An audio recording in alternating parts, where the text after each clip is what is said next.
பெண்ணுமாக அவர்களை சிருஷ்டித்தார். அவருடைய சாயல் எப்படி இருக்கும் அப்படின்னா, அவருடைய சாயல் எப்படி இருக்கும்?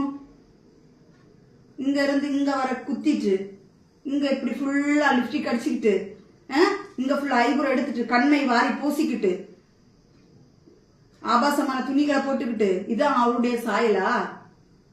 இந்த வேதாகமம் இருக்குல்ல, ஒரு வசனத்தை எடுத்து நீங்க காமிங்க. இந்த மாதிரி எல்லாம் பரிசுத்த வாட்டிகள் துணி போட்டுட்டு இருந்தாங்க, இந்த மாதிரிதான் மேக்கப் பண்ணிட்டு இருந்தாங்க அப்படின்னு சொல்லி ஒரு வசனத்தை எடுத்து காமிங்க.